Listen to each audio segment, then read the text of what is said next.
AOC's office vandalized. Pro-Palestine protesters smear paint, denounce hypocrisy. This isn't just a simple act of vandalism, it's a deep divide over Israel's role in the conflict. Pro-Palestine activists recently targeted Alexandria Ocasio-Cortez, AOC, New York office, smearing it in red paint and leaving a provocative sign reading, "AOC funds genocide in Gaza." The incident has sparked outrage among her supporters and raised questions about the ethics of political decisions in high-stakes global conflicts. The Boogie Down Liberation Front, a group of pro-Palestine advocates, claimed responsibility for the attack. In a statement, they accused AOC of hypocrisy, arguing that her opposition to cutting U.S. funding for Israel's missile defense system reflects a bias toward the country's military capabilities over human rights. "The Bronx is sick and tired of politicians like AOC using us as stepping stones for their own agendas," the group declared, adding, "We stand with Palestine and reject the lies that justify Israel's actions in Gaza." The controversy dates back to a controversial amendment proposed by Representative Marjorie Taylor Greene, which aimed to cut $500 million from Israel's Iron Dome defense system.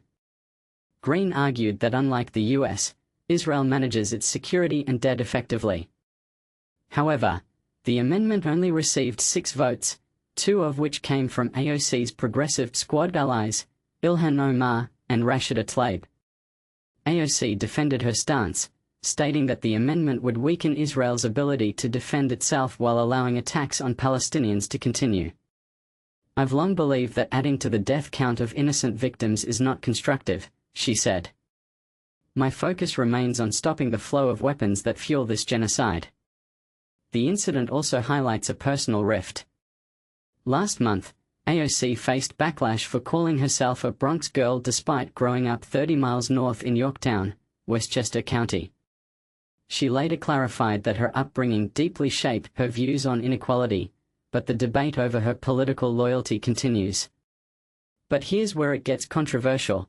Should a politician's support for Israel's defense systems be seen as a betrayal of their progressive values, or is it a necessary compromise in a complex geopolitical landscape? What do you think? Is AOC's stance on Israel's defense a betrayal of her progressive values, or is it a necessary compromise in a complex geopolitical landscape? Representative Alexandria Ocasio-Cortez Bronx campaign office vandalized with red paint. Political tensions erupted violently early Monday when Congresswoman Alexandria Ocasio-Cortez Bronx campaign office became the target of a disturbing act of vandalism. But here's where it gets controversial.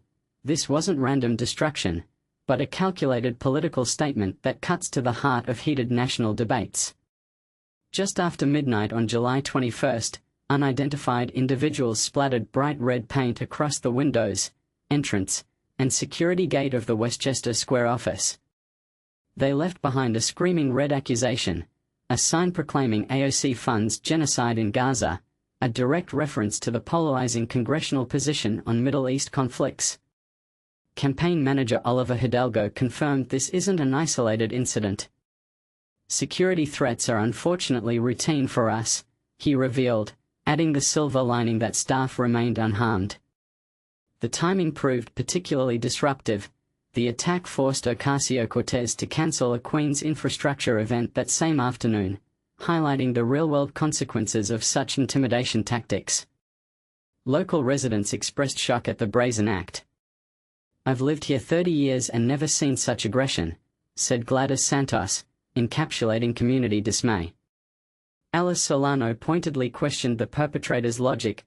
"Disagreement is one thing, but destroying property? That crosses the line." The NYPD is now scouring surveillance footage from both the building exterior and interior cameras. But the unanswered questions linger heavily.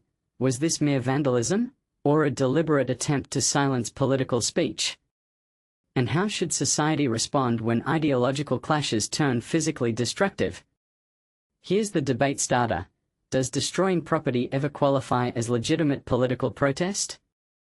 Or does this incident reveal dangerous radicalization in our political discourse?